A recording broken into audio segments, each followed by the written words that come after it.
What do you got, Coach? 3 things that all coaches need. Who would you put on your Mount Rushmore of coaches? New York or the Aces? Definitely going with the Aces. All right, 4th dial. Who has the tougher job, coaches or officials? If you could have any superpower, what would it be and why? For Texas, is different.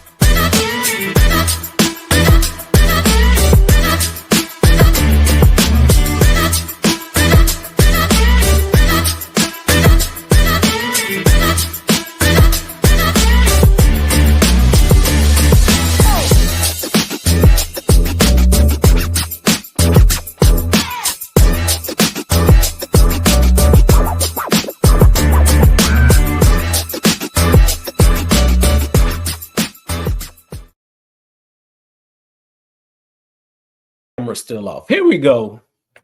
All right. This is the Coaches Co-op, a masterclass in athletic leadership where coaches connect, grow, and share the grind. I am your host. My name is Coach P. That's what most of you know me as. Each week, I get the opportunity to team up with coaches across the country to break down the wins, the lessons, and everything in between. This week, I am teaming up with a seasoned athletic professional who has transformed high school basketball and administrative leadership. With over 2 decades in education and 12 years as a head coach, today's guest has not just led her team to a regional tournament, but was a collegiate player herself. She is here to share the blueprint for success on and off the court. She is shaping young athletes' lives at Conroe High School. Her journey from player to coach is a masterclass in perseverance and passion. With your real hands or with your virtual hands, I want y'all to welcome Coach Tamisha Houston to the co-op. Coach, welcome. Thank you. That introduction was amazing. Listen, that's because you're amazing. I'm just reading your accolades as they are on the paper. So I'm just giving it back to you. That's it. All right, let's do this, Coach. This is a segment I like to call Talk That Talk. So here's what I want you to do. I want you to talk about the exciting developments in the Conroe athletic programs, the Conroe community, but I want you to start with your Lady Tiger program. Coach Tamisha Houston, I need you to talk that talk. Ready? I'm ready. Go. So, at Conroe, our numbers are growing. Anybody that's paying attention knows that Conroe High School is big. We're under construction. We're busting at the seams. So that means that people are moving to the area. And with that means that we are having lots more ladies that want to come and join the program. And so in the past, I was accepting anybody that would come. And now we're actually having to turn young ladies away. And as a coach, you don't want to do that, but that's a good problem to have. And I'm very excited this year about the ladies that we have in the program. We have lots of youth. We have ladies that are returning that have 2 and 3 years at the varsity level. So they have that experience. And so we're very, very, very excited about what we could potentially do this year. Of course, with those numbers comes, a lot of understanding and conversation about playing time and what roles are. So we've kind of been using this off season to prepare in that way, not only on the court. And those are the great things that are going on in the basketball program. We're hoping to make it an 8th consecutive year in the playoffs. And hopefully this group of seniors can get over that first round slump. And hopefully we can win that first game. Not only basketball are we doing amazing things, but just in the athletic program overall. That's good stuff. How many students does Conroe High School have? Somebody asked me the other day, and I always get mixed up because we're over 4,000. And so sometimes I'm like, okay, so is that just 10th through 12th, or is that at the freshman campus as well? Because we have a freshman campus. And so we're over, I believe, if I'm correct, 3,500 10th through 12th graders. And I could be off because in my spirit, I feel like we're at 4,000 10th through 12th graders because there are kids everywhere. So what is it? Just curious, right? Former geography teacher here. So what has spurred that growth in the Conroe community? So part of it is there was just a lot of undeveloped land. And so we've built 2 to 3 apartment complexes in the last 4 years. And then there are lots of neighborhoods popping up. And a few years ago, there was actually an article done that said that Conroe was one of the best places to live or something like that.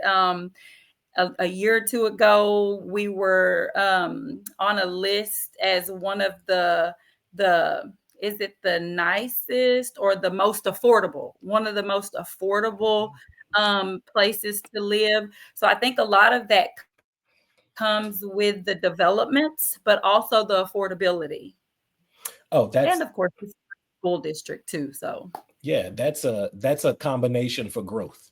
Being mhm. a good place to live and then being an affordable place to live, that's a yeah, that's good. So y'all be on the lookout for the Conroe Lady Tigers this year. Coach Houston mentioned that they got, returning experience. And then as a bystander, just always having just watch your teams. The one word I would use to describe your teams is tough. Mhm. I think your kids are always tough. We know that you're going to play man to man, right? You're going to make it hard for other teams to score. Your kids are always gritty and tough. So y'all be on the lookout for the Conroe Lady Tigers this year. They got experience coming back. So just, you don't have to answer this question, but district title on the horizon, perhaps? One day we're in practice and I'm like, oh, we got it. We got it. And then we'll play in fall league and I'm like, oh boy. Oh, what's happening? Because my girls, like they're gritty. They want to play, they want to pressure you, they want to get out and run. But sometimes that leads to a lot of mistakes. Yeah. And so some coaches can live with the mistakes. They're like, hey, we're going to make it ugly. It's going to be an up and down game. So I'm okay with the turnovers and I'm okay with it to an extent. But sometimes, like I tell the girls, we got to settle the crazy. Settle the crazy. When things are going crazy, I need somebody to go get the ball and settle it because my blood pressure cannot take it. So I'll tell you this. I do believe that we have the tools to compete for a district title. I just don't. I want to see a little bit more to see if we're going to put it all together. Because last year I was very confident and we hit a really bad rough patch and almost played ourselves out of the playoffs. And so I don't want to get that confident this year. I need to see a little bit. Okay. Well, I'll definitely get a chance to watch y'all play this year. I love the Conroe tournament. It's one of my favorite tournaments, and it has just gotten better and better every year. I had the smart idea to increase it to 32 teams from 16, and every year I'm like, what were you thinking? Well, listen, those of us who have been to the tournament, those who are probably still participating, those who continue to come back, listen, it's a good tournament. Not to mention the hospitality room is always on point. Always on point. So coaches, if you're looking for an out-of-town tournament or you're looking for another tournament, especially one with a good hospitality room, if Conroe got openings, I'm telling you right now, you might want to try to get in that thing. We tell people all the time, look, our hospitality room has made a name for itself, so we have to keep it up. And that was even before me. So I had the pressure of, continuing that. And every year we're on the phone, we're sending emails, we're asking people, we got people cooking and all kinds of stuff. So it's really good. Even the teachers and the administrators look forward to the tournament hospitality room as well. Yeah, and listen, I haven't even gotten to any of my questions yet that I want to ask you, but the tournament has to be a massive undertaking, right? So when do you start a 32 team tournament, y'all? 32 team tournament. So when, not to mention, your kids play in the tournament. So not only do you have to organize it, you also have to play in it. So when do you start putting it together? So we start looking at things as far as hospitality and people that businesses that might want to donate. I'll start reaching out to people in January just to make sure that they put us on their list and that they have the resources to be able to donate. We also start talking to this year, I'm going to try to have our culinary department prepare food to see how that goes, to give those kids that experience. So we'll go that route. We start confirming and making sure that teams are going to return after the basketball season has ended. And most times it's after spring break when coaches have had a chance to decompress. And then as far as just organizing the bracket, I just sent the finalized bracket out today. I started working on that probably 2 to 3 weeks ago. And because we have so many teams that are in the same district, just trying to make sure that they stay away from each other. If they do run into one another, it's maybe the third game, the fourth game, if at all. Just making sure that times line up, because right now you have coaches that have assistants that are in football or in volleyball, and they may have something that they have going on. Drivers are an issue. So making sure that everybody, can make it to their games. So I'm working on it here and there all throughout the year. And I'd say that right now is when we really have to buckle down and just start making sure that everything falls in line, sending emails, getting workers, making sure that people have signed up to work the table. But we've been fortunate because Conroe ISD really, really, really supports what we're doing. And so, people get paid for coming and working. If there are any drinks or anything left over from the football season, sometimes if they're available and they're just going to go to waste, they'll donate, so we have a lot of people. But then my booster club, they are the real MVPs in all of this because they do a lot of the behind the scenes legwork to make sure everything is running smoothly. And man, kudos. Because again, it is a quality tournament. Early season, high quality tournament. That's very, very good. Very, very good. Not to mention that new palace of a gymnasium that y'all have. Okay, let's get into this, Coach. I want to ask you some questions. So okay. I was going through your questionnaire, and you mentioned that you were playing sports before you were born. Whenever I tell people that, they kind of look at me crazy, and my mom gets so embarrassed because she played basketball at Wiley College until she was 5 months pregnant. Oh, wow. Now, you let her tell it she didn't know. You let her tell it she didn't gain any weight, so she had no idea until, she'd go to her morning workouts and she'd come back and she'd feel sick. Well, she tried to convince herself that it was just her being tired and getting in shape. And then she said one day she came and she was in the shower and she passed out. And they were like, no, we need to figure out what's wrong, and took her to the doctor, and lo and behold, she was 5 months pregnant as a sophomore in college. And so needless to say, that ended her college career. And it's always so funny because I said, Mama, were you still drinking and stuff? And she was like, yep. I was wondering, was Mom out there taking charges? Oh, she said my mom was, well, the stories that I heard, she was really physical.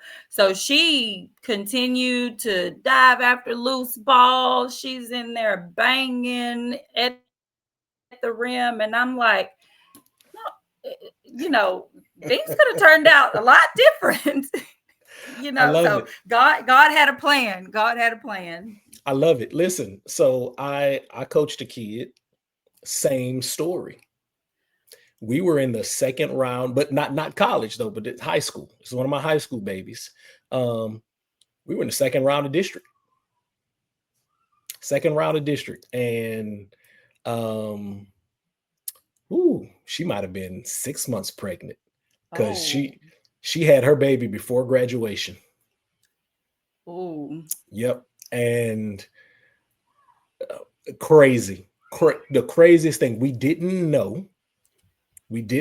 Just one game, she kind of went down with an injury, and we couldn't figure out what was wrong, because we went back and the trainer didn't know what it was. We went back and watched it on film, and we're like, but how did she tweak her knee on this play? And, well, that's what it was. That's what it was. So, but, I'm hearing that story and knowing how your teams play, I get it.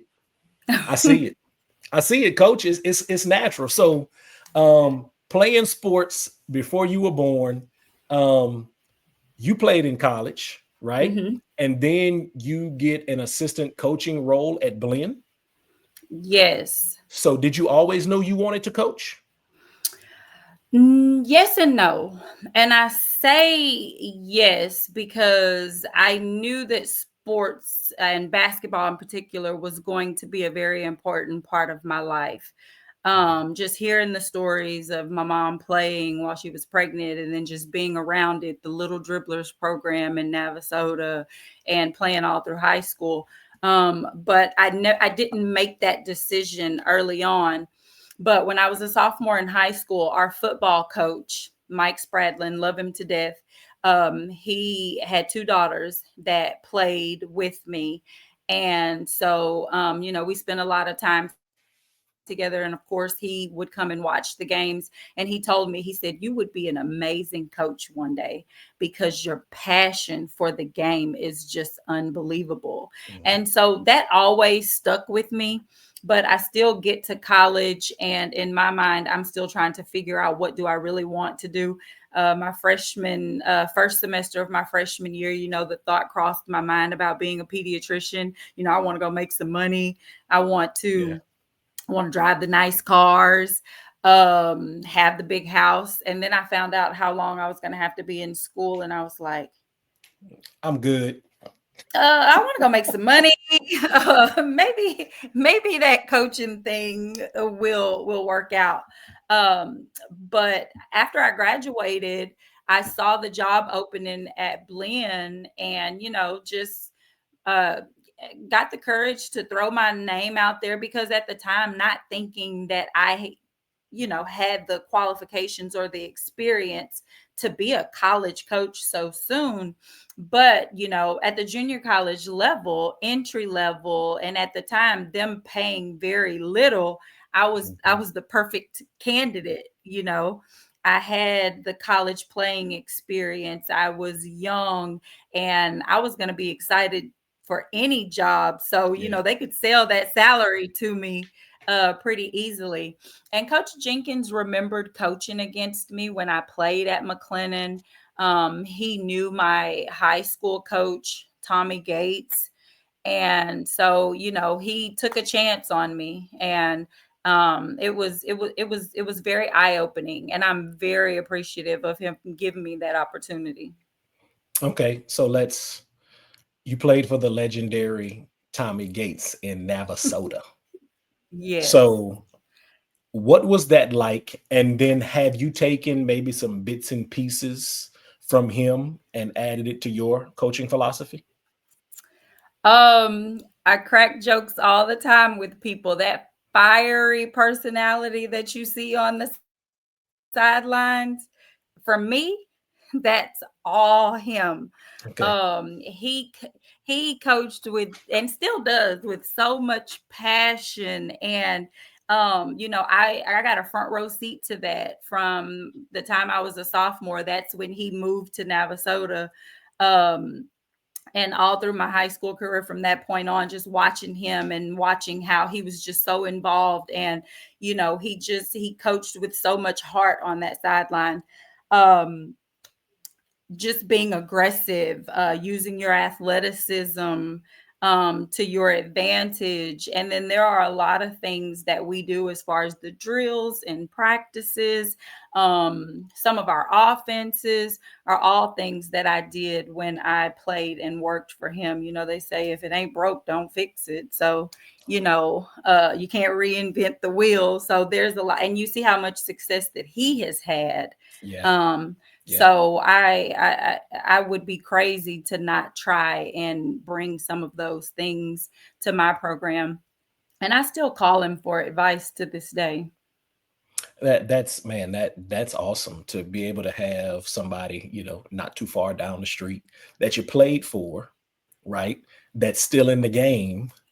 And then you can call them if you need to. So again, like you said, he is so successful. Mhm. If it ain't broke, don't fix it. You are experiencing a lot of success at Conroe, but you also mentioned that some of the ways you measure success beyond the wins and losses, right? So you talked about your program growing, different things like that. So how do you know? So when you look at your kids, um, they're growing through the program from freshmen to seniors, they graduate, they come back. So how do you know when you've truly helped your kids become better people? It's funny because I have a young lady that is now coaching with me that played for me. And our relationship when she was a player, we both had that mutual respect. And she was a player that was going to work hard, and she was going to do everything that you ask of her. And I never would have thought that she would want to come back and coach with me, of all people. Just because I was very, I had a lot of expectation. And so we have really gotten to know each other over the last year and a half. And she jokes all the time, and she says, I just enjoy spending so much time with you, Coach Houston. And it's so funny because I'm like, I never would have imagined us to have the relationship that we have right now. So she told me that, Coach, I get it. At the age of 25, I get it. I understand why you had the expectations you had of us. I understand why you demanded so much of us. And I understand now. I may not have understood it when I was in high school, but I get it now. And so having her tell me that the things that I did, making them reach out to me before the athletic period if they weren't going to be there. Hey, it's a no call, no show if you don't do it. The communication that I asked of them, being on time, all of those things that I'm sure every coach has for their program. But for her to come back and tell me that now she understands, that's what you want, because you want to grow them into good people and successful and productive adults. And she is killing it. And I can't take the credit for that because, a lot of that had to do with her parents, and the people around her. But those are one of the ways that I like to measure success, when my former players can come back and tell me that something that I did or said or an expectation helped helping them now as adults. And that is why we do it. That I think that's why we endure. And I'm just going to speak candidly. I think that's why we endure the pain, because coaching can be painful. You know, Absolutely. it's the amount of time that we invest in the program. And when I say the program, I'm talking about, so like they talk about the church. The church is not the building, it's the people.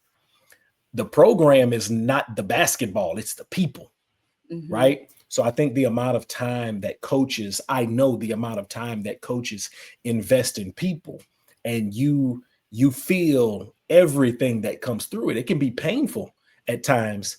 And when our kids come back and they say, Coach, I get it.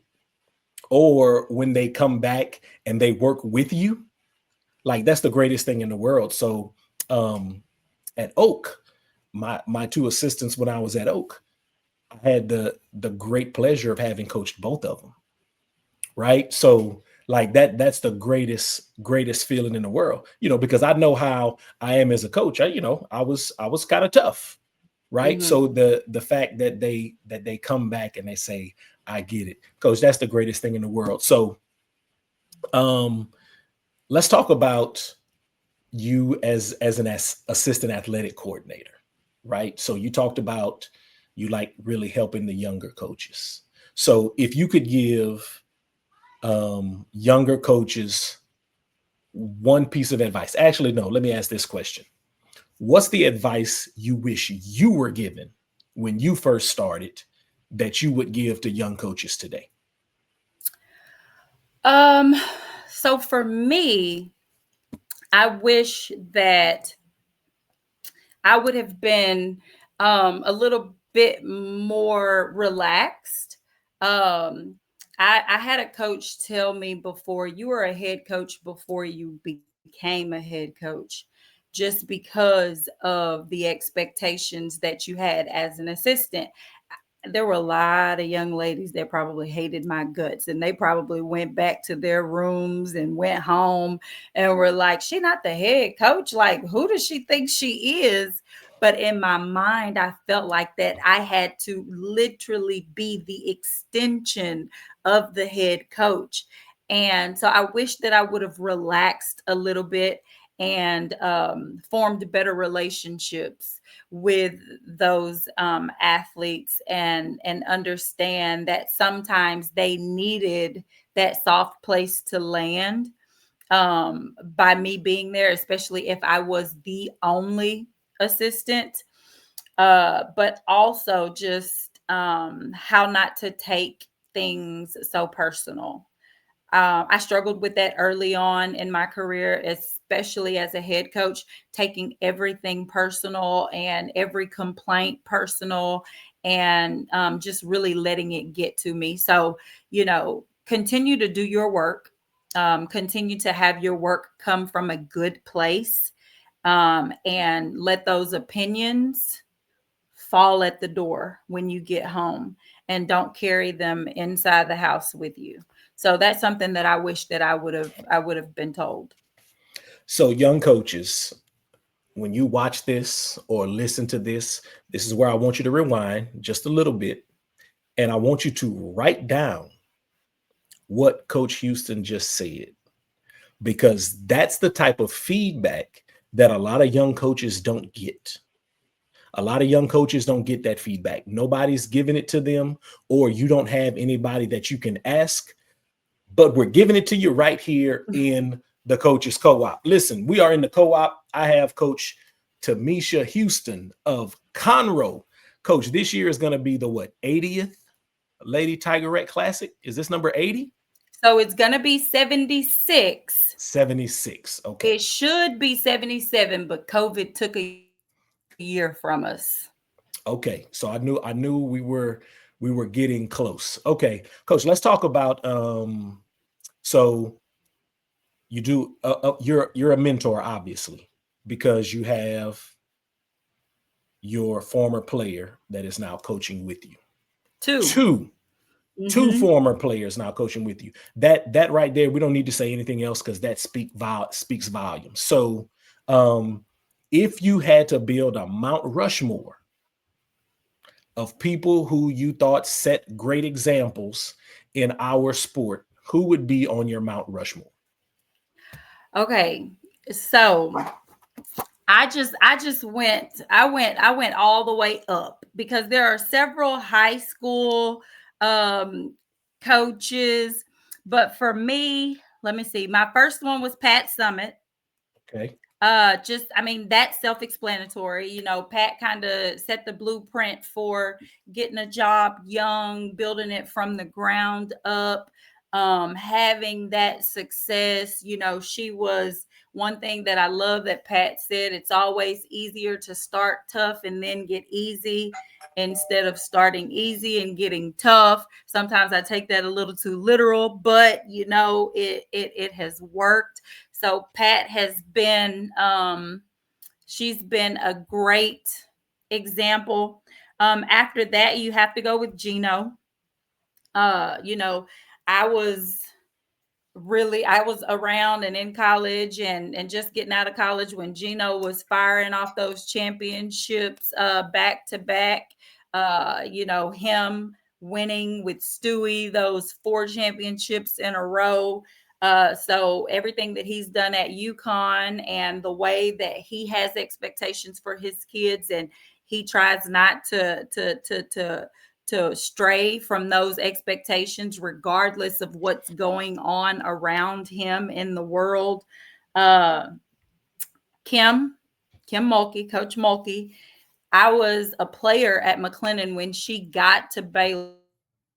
So I had a front row seat to her transforming that program. We could go to the games for free and watch. I can remember one time she came over to McLennan to watch. It wasn't anybody on our team, I don't think, but somebody on the other team recruiting. And so, then her going to LSU and just what she's been able to do in the short amount of time at LSU. And again, with her expectations and the way she coaches and the fire that she coaches with, I've been a fan of that. And last but certainly not least, Dawn Staley. When I was getting my master's degree, I had to write a thesis. And at that time, I thought that I was going to be this big time Division I college coach. And she is who I had in mind when I wrote my thesis on becoming an African American Division I female coach. And, just watching how she played in the WNBA, and then in the off season she's coaching, and then she gets the job at South Carolina, and the things that she's been able to do, her coaching being unapologetically who she is as a coach, that's something to admire. So those would be my top 4, and I could probably sprinkle some other people in there, but those are some that I've watched closely. That's obviously that's a list of GOATs. And I want to use your list to ask this. And it'll kind of segue into the next question. Dawn Staley, Black woman in the profession. You wrote your thesis about being a Division I minority coach. So we don't have, from my point of view, we don't have enough women in our sport. And we also don't have enough Black women in our sport. So what can we, I actually wrote this on a sticky note the other day. I'm probably not going to be able to find it, but what can we do, right? What can we do to increase the number of women and to increase the number of Black women in our sport? I think that, and don't come after me when I say this.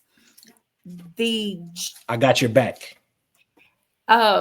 People in positions of power or leadership positions tend to hire people that look like them. Mm-hmm. So if you have a man that is in charge of hiring, there's a strong chance that he is going to go and hire another man. Now, that I'm not speaking for everybody, but what I've seen in the 20 years that I've been doing this is that you see a lot of men transition from being men assistants of men programs. They go from being an assistant of a man program to the head coach of a women's program. Mm-hmm. Mm-hmm. Because in their minds, oh, he's done this at this level and he's coached men and he's been successful, so surely he can coach women, and he can coach them at a high level. And so I've seen a lot of that transition.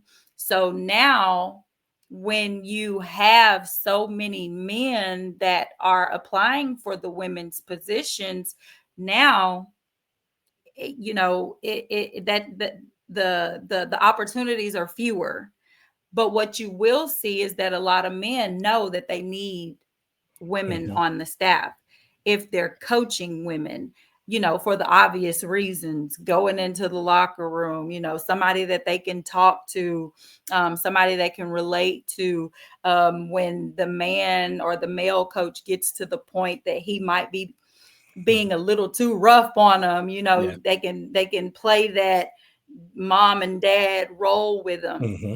And it's nothing against any man that wants to go and be the head coach of a female team. It's just the competition is that much greater. When in the past you didn't see as many men. Now, I also think that a lot of women get into the profession, and then when they see the demands of it, how much time it takes, and then they have children, they step away because their commitment and what they're committed to changes. Um, since I had my first daughter 7 years ago, every year I'm like, I don't know how much longer I'm going to be able to do this. She's Mm-hmm. getting older. She's playing sports. And right now it's not basketball, it's soccer. And you don't want to miss those things. You don't want to miss those experiences. And so sometimes if you don't have a good support system at home, or you might be a single parent, it really gets hard to stay in it. So they may come in it with the ambition of being a head coach, but then when life starts lifing, Yeah. their paths change. Okay. So when we're done, I want to ask you like off camera, just because I found my sticky note.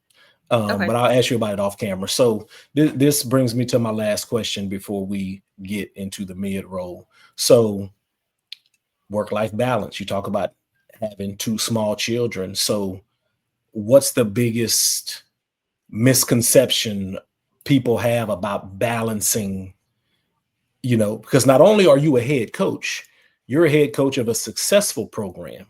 You're a head coach of a program that puts on a 32 team tournament that's a year round, right? That's a year round task. So what's the biggest misconception that people have about balancing this high level coaching career with family life? What is it that people just don't get? There is no formula that we can give you that's going to help you do it the exact same way from year to year. That's good. That's good, coach. And the thing that has changed for me is when I had one daughter, my husband was not in education. He was not a coach. So he did much of the picking up. I would go get her from daycare. He would come and get her from me. And then they would come back to the game. And then he would come home and do the bath and get the bed. Well, now we have two, and now he's in education, and now he's coaching. And guess what he's coaching? Basketball. Oh, wow. So we're on the exact same schedule, opposite places. And so now it's like on game days, they're with me. On non-game days, he may be going to pick up, I may be going to pick up. And so it has changed so much in the last 7 years. And we're taking it day by day, week by week, season by season. But we also have an understanding, and it's easier now for him to understand the time demands. Because early on, do you really have to do all that? Do you really have to be at the school so much? Do you really? Well, now he's in it. And so now he understands, I got to make this available for my kids. We got to have open gym. These kids are texting us at 6:30 in the morning. We're not going to be there, or, so now he has a front row seat to it. And so now he understands. So does it make it a little bit easier? The conversation's easier when you get up and say that you have to go do something? Yes. Yeah. But at night, when you're getting in from a basketball game at 9:00 p.m. and your kids have to get a bath and get to bed so that everybody can be up at 5 a.m. the next morning, it doesn't make it easier. There are a lot of frustrated mornings. I can imagine. Mm-hmm.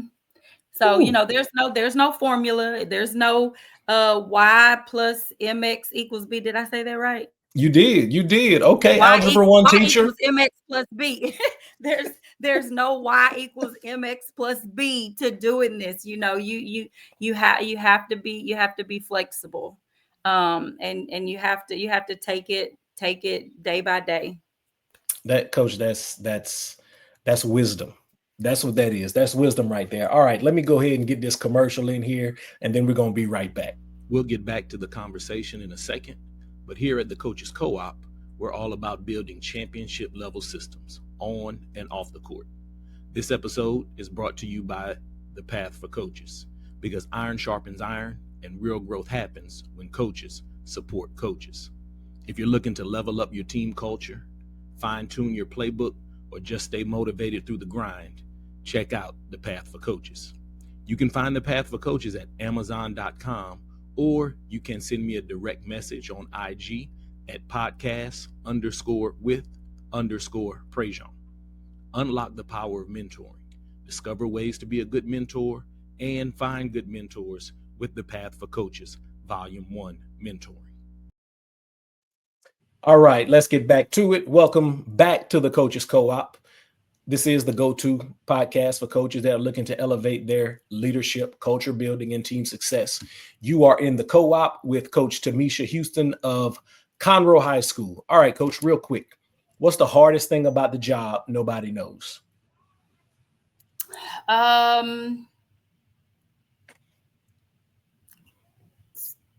Stepping away, especially during the season.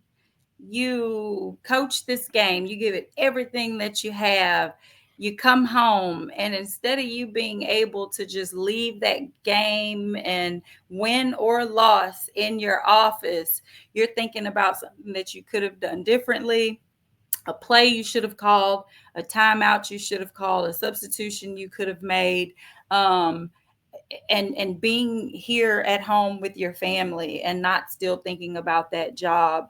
I can't tell you how many times I check my work email during the summertime, like somebody is going to be reaching out to me in the summertime, so just finding how to put it to the side, because you become so invested in the success of your program, of your kids. And so I say that would be one of the hardest things. Okay. What's the easiest thing? Falling in love with the game all over again, as mad as you get and as relieved as you are when the season is over, because now you finally get a break. You're already anticipating and thinking about how can you be better next year, and what you can do to improve. And so I think those of us that really have a true love and passion for this game, we never really get over it. We never really Yeah. just let it go. And I think that's why every year I'm like, oh, next year might be my last year. And then I'm still here. And Yeah. now I understand why Coach Gates is still doing it after all this time. Yeah. Yeah. Because it's easy to fall in love and stay in love with this sport. It is. It is. All right. Who's got the harder job, coaches or officials? Oh, absolutely, coaches. Um, Absolutely, coaches. yes, like the officials, don't get me wrong, and many may not believe this, but I really do appreciate and respect our officials, No doubt. No doubt. because I officiate our games in practice and I'm missing stuff, and the girls are like, Coach, that was a travel, Coach, that was a foul. And I'm like, hey, Hey, you play the game. Let me you officiate. you let me officiate. And so I'm missing stuff. But when the game is over, Coach, they're not thinking about that Conroe versus Grand Oaks game and who won and who lost. They're on their way home, get them a bite to eat, kick their feet up, or they might be headed to the next game. So Yeah. they have a short memory, and us, we're still thinking about it 2 days later. True. True. All right, coach. I know that if you could be anything other than a coach, you would be an actress. So, what is your favorite line from your favorite movie? Oh, well, I cannot give you that one. It's from Coming to America. Okay. Okay. So let's skip that one. Oh, that's hard. I have so many movies that I love. Um, See, because I can't do Coming to America, I can't. Like, this isn't Okay. the appropriate place for that. Okay. So, well, let me ask this: who would play you in a biopic? At this point, I think my 7-year-old, Oh wow. because when I tell you that it is very true that kids watch you, and I have on video her when she was like 3 or 4 years old in the living room, and she is coaching and she is pointing Yeah. her finger, and she had me down to a T. Oh Um, wow.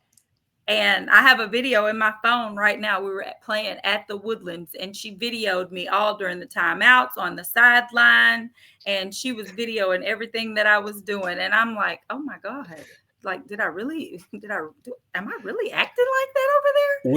We are So much more animated when we have to watch ourselves. yes, and it's so funny because people would sometimes tell me, because in college, but talking about somebody that would play me, I wore my hair in a ponytail and all this different stuff, and people would tell me all the time, Sanaa Langton, oh my God, you favor her so much, and I'm like, okay, I'll take that because she's Okay. beautiful, but Okay. so I'll accept that. Okay. All right. Let's do this, coach. Play a game with me. Okay. All right. So let's I give this game a new name with every guest. So today we're gonna call it Tamisha's 10. Okay. So Okay. I'm gonna give you 10 either or questions. We're actually gonna play 2 rounds. We're gonna go either or, and then we're gonna go agree, disagree. Are you ready? Okay. I'm ready. All right, Tamisha's 10. New practice gear or new uniforms? Uniforms. Road games or home games? Home games. In that palace. Building a program from scratch or taking over an established powerhouse? In my old age, probably taking over an established powerhouse. Okay. When I was younger, it would have been the other. Okay. Okay. Music at practice or silence and focus? Give me some silence and some focus. They got to earn that music. Okay. You want an overtime thriller or a blowout win? My blood pressure wants the blowout, but that overtime thriller, I just watched a video the other day of when we made it to the regional tournament and Playing at Klein Oak? so it not that one because we Not had that back one? to Okay. back. So, but I do remember that overtime. But we played Klein Collins When y'all the played week Collins after at Duquesne. and hit the 3 at the buzzer. We were down. That's and right. I was, hold on, that was March. I was about 4 or 5 months pregnant. And after that shot went in and that buzzer sounded, I took off sprinting across that floor to get to my team and give hugs. And so that one was pretty exciting. So I was at that game. And my dad came with me, and I remember we're sitting there. And the one thing I remember about that Collins team is that they weren't real tough.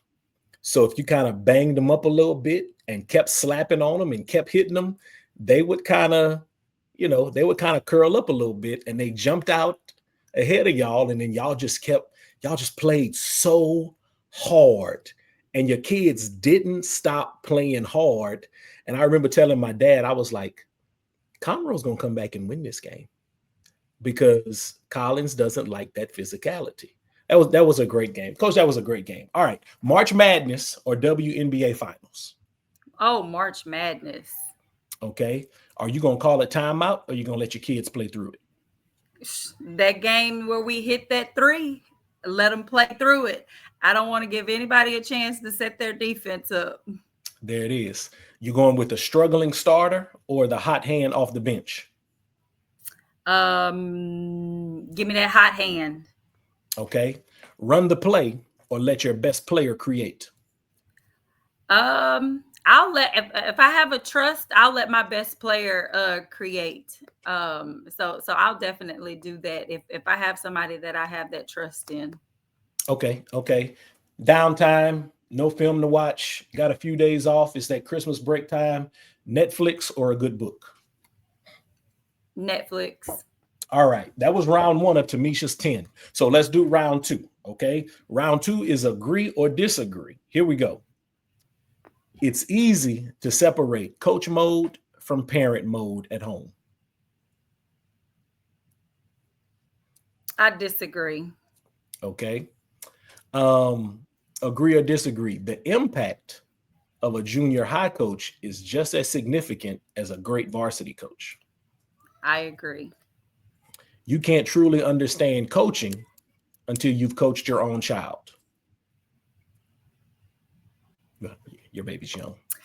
Well, I'm going to disagree just because my kids are young. And I could be wrong, but I think I have a pretty good understanding. Okay. Now I have coached her a little bit, but what has helped me is not to be so hard on her. So good. coaching other kids, I kind of let her get away with some things.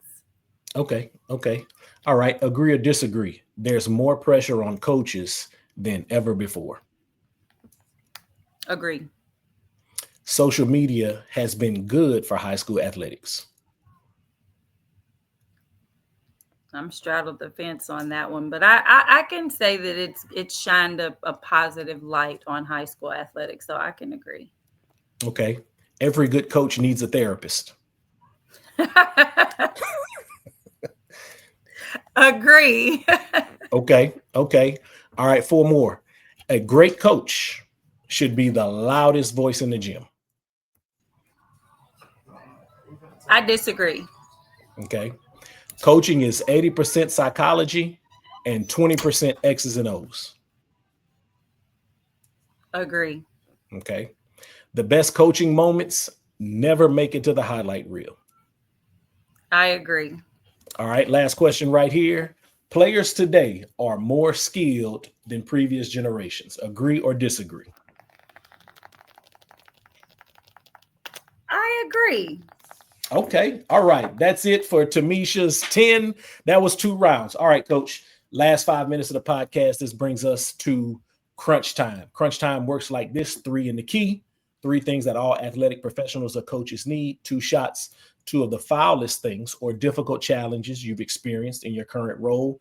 And then the last thing is and one thing that you would like to share, can be anything, for the final message. So what do you have for 3 in the key?